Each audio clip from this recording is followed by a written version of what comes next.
E o título dessa lição de terça-feira é top: trevas e silêncio. Duas características de uma pessoa que está morta. É exatamente isso que acontece. Uma pessoa, quando está morta, ela está no meio das trevas e no silêncio total e completo. Lembra que eu falei para vocês antes de ontem de que esse assunto sobre morte, ele é muito claro. Existem muitos versículos na Bíblia para explicar para a gente qual o estado do homem no momento da morte? Pois bem, eu vou colocar aqui pelo menos mais 3 para vocês, tá joia? Agora, não se esqueçam, eventualmente a gente pega assim uma ideia da Bíblia, um versículo da Bíblia, uma palavra da Bíblia e dá uma interpretação, só que sobre aquele assunto existem mais 100 versículos que falam completamente diferente daquilo. Quando você vai estudar um assunto na Bíblia, você precisa pegar de Gênesis e Apocalipse e entender o que toda a Bíblia fala sobre aquele assunto para você chegar à sua conclusão, tá bom? Então vamos lá, olha aqui, ó.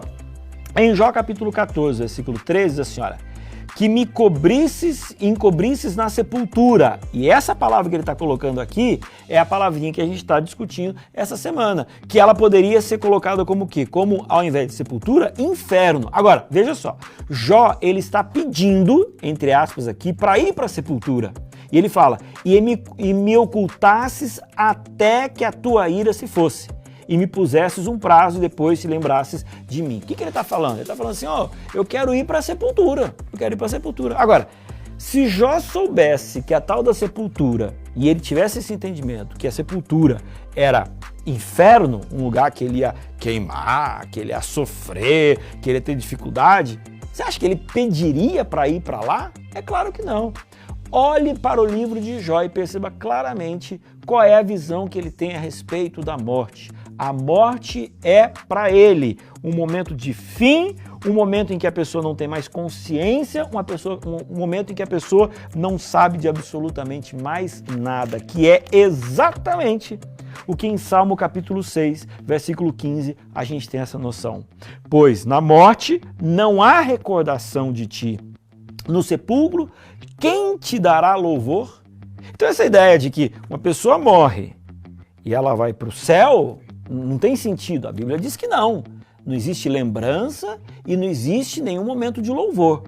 Aí, a gente sempre tem que bater nessa tecla. Pastor, a gente fala de que morreu, acabou, então a gente não tem mais esperança. Não, gente. Aí que está o detalhe. A gente tem uma compreensão de verdade a respeito do estado do homem na morte, talvez seja a maior de todas as esperanças. Ao longo do trimestre a gente vai ver isso. Mas como que Jesus entendia a questão da morte? João capítulo 5, versículo 28 e 29 diz: não vos maravilheis disto, porque vem a hora em que todos os que se acham nos sepulcros ouvirão a sua voz e sairão. Os que tiverem feito bem para a ressurreição da vida, e os que tiverem praticado o mal para a ressurreição do juízo. Ei, para mim podia acabar o trimestre agora, com esse versículo aqui. Porque foi Jesus que falou. E ele falou, olha, todos os que estão no sepulcro, no momento, eles vão receber uma voz. E aí eles vão ressuscitar. Que a gente vai explicar isso depois, tá bem? Uns para o bem, outros para o mal, mas não significa dizer de que enquanto ele morreu, até que ele ouviu essa voz, em algum momento, quem estava salvo já estava no céu, quem estava perdido estava no inferno. Não é isso que ele está dizendo. Ele está dizendo que morreu, acabou. Aí eles vão escutar uma voz e aí então vão ressuscitar. Você está entendendo? Para mim, é muito claro. Para mim, podia acabar o trimestre. Ô, editor, vamos acabar o trimestre agora? Porque já está explicado, Enfim, a gente vai conversar bastante sobre esse assunto para que você não tenha nenhuma dúvida. Amanhã a gente se vê.